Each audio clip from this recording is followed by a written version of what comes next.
1. Hello and welcome to Grockit TV GMAT Lesson 5 and MBA Admissions Lesson 2. Later today we're going to be joined by Stacy Blackman to take us through the second lesson of the MBA Admissions portion of our course. Let's go ahead and get started. Today in GMAT we're going to work on sentence correction as well as reviewing some of the work that we did last week. Just as a reminder, my name is Farbood Nivi. I'll be your GMAT instructor. You can follow me at Farbood. If you have any questions, it's the easiest way to get a hold of me is to just tweet me at my Twitter handle. Let's go ahead and review a little bit of what we did last week. We worked on a bunch of number property issues as well as some algebra issues. So let's take a look at this example here. We have a data sufficiency question, so let's go ahead and get ourselves set up to work this question. Is this a yes-no data sufficiency question? Let's see, what is the value of this? So this isn't a yes-no data sufficiency question. They're just basically asking us what the value of this is. So let's go ahead and take a look. What we learned last week is that when we see algebraic equations that we can sort of re-represent that are presented like this, we should go ahead and do that. So we can rewrite this as x squared minus 2xy plus y squared. And the reason this is helpful is that, remember, the GMAT doesn't like to always give us information in the question in the most useful way possible because they're testing our information management skills. So part of what we're trying to do is to take the information they've given us and re-represent it into the most useful and manipulable way possible for us to sort of quickly and effectively answer the question. So instead of dealing with these exponents, we've turned this into three separate values here that are sort of easier to work with. So let's look at statement 1. In statement 1 they tell us that x, y equals 1. Well, there are all sorts of values that we could plug in for x and y that would give us x, y equals 1. We could have x equals 1, y equals 1. We could have x equals a half, y equals 2. And depending on what these values were, all of which would satisfy this condition, we would get different values in this equation. So let's go ahead and eliminate a, and if we can eliminate 1, we can eliminate e as well, either. Let's look at statement 2. In statement 2 we get x plus y quantity squared equals 26. Well, let's go ahead and re-represent this information just like we did with the question stem. We can rewrite this as x squared plus 2xy plus y squared equals 26.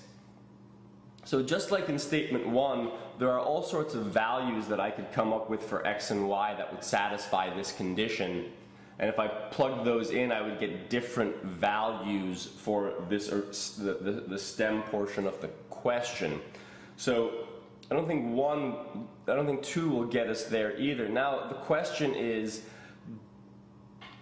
does putting the two statements together help us give a definitive answer here? Does that give us sufficient information, or neither of them? Let's take a look.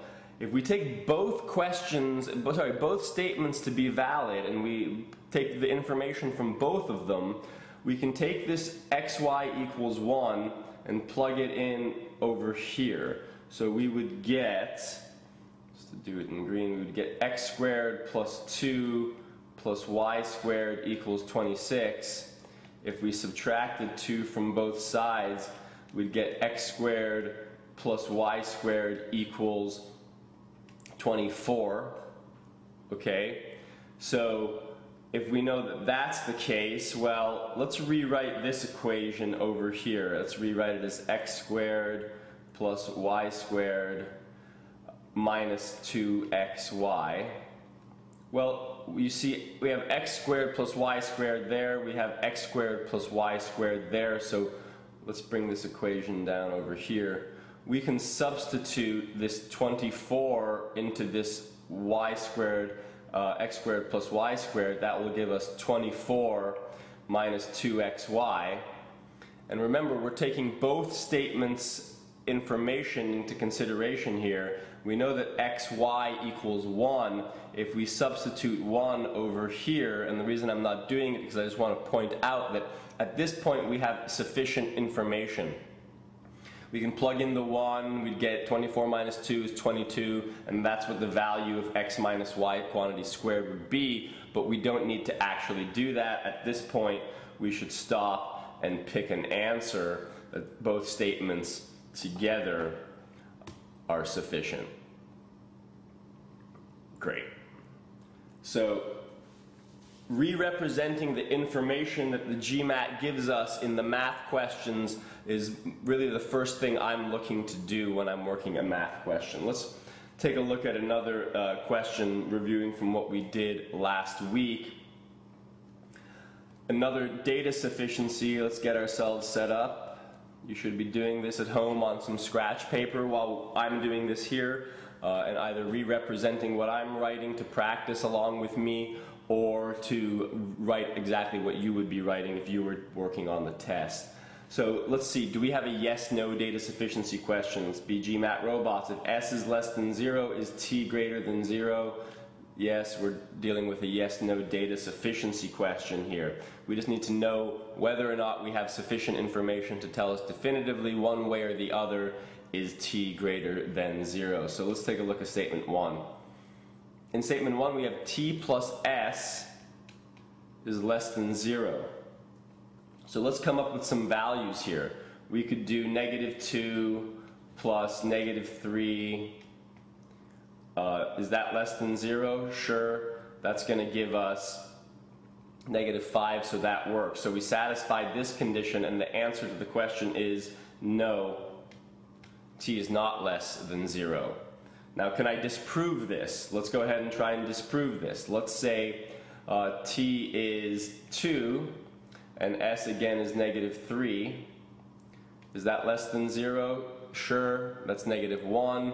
And here we get yes, T is greater than 0. So we had two situations, one where T was less than 0, one where T was greater than 0. It satisfied the conditions of the first statement. So we can get rid of, so this is not sufficient information, statement 1, to tell us. We can get rid of it, and we can also get rid of either. Now let's take a look at statement 2. In statement 2, we get that S over T is less than 0. So, well, we know that S is less than 0. The question stem gives us that. So we have this negative value over here, and then we know that this entire quantity is less than 0. So this question is sort of getting at our understanding of number properties, as well as managing yes-no data sufficiency questions. If S is negative and this whole value is negative, then T must be positive, because if it was negative as well, these two would cancel each other out, but that's not the case. So this second statement is sufficient. We know that if this fractional quantity is negative, because it's less than 0, and S is negative, T must be positive. Absolutely, T is always positive according to statement 2. And that's correct. Nice work. Great, let's take a look at one more question from reviewing what we worked on last week, some absolute value. Here we have a question that is not data sufficiency. We see some defined value, we see some values in the answer choices. It's possible that we can plug these in, try them out. Let's take a look at the question. Give you a second to read that. So this question is getting at our understanding of absolute values. And on the GMAT, one thing we absolutely need to know about absolute values is being able to set up an equation like this. We should know that 40 minus 7z is equal, so if z is an integer, then the least possible value of this is what? So the least possible value of this absolute value cannot be a negative number. So we can get rid of A. Then they want to know the least possible value of this. So let's try the least possible value, and generally when I'm trying out answer choices I start with B anyways. But let's say that the least possible value of the absolute value of 40 minus 7z is 2. We should be able to set up two equations. One that looks like that top one, put the 7 there, and one that looks like this. So let's just simplify really quickly. We can subtract 40 from each side. We get negative 7z equals negative 38. That doesn't give me z as an integer though. So let's go to this one. Let's get negative 7, subtract 40 from each side. And we get negative 7z equals negative 42. This will give me a integer for z, and this is the answer. So that was actually pretty quick, and this is not an easy question. Not too many people get this question correct, statistically speaking.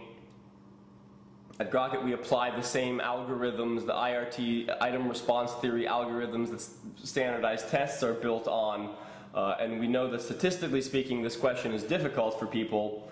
But if we just stick to what we know as a GMAT robot in terms of absolute values on the GMAT and how they like to use them, and we also employ our GMAT robot technique of trying out answer choices instead of getting mired in algebra, we can pretty quickly get to the answer here. And if you take a look at the work that we did, we're not looking at a lot of nasty math or algebra, just some basic algebraic equation manipulation, subtracting values from both sides, and which is all we've done on this situation, and we divided values on both sides as well. So pretty straightforward what we ended up having to do to correctly and quickly answer what's actually a statistically difficult question for people to get correct, assuming we are correct, and we are, so that's great. So that was a bit of a review from last week's math lesson. Let's go ahead and jump into today's lesson, which is an introduction to sentence correction. We're going to have a few more sentence correction classes.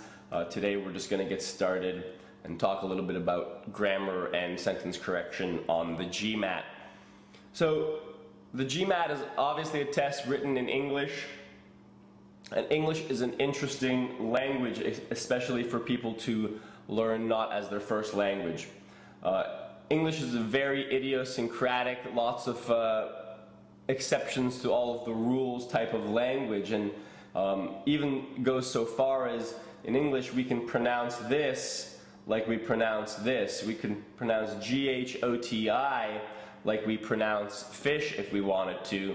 At least it would. There are plenty of examples to give you in English how this could be the case. Of course, no one would spell fish this way, but if you take the GH from laugh and you take the I from women and you take the sh from diction, you get fish.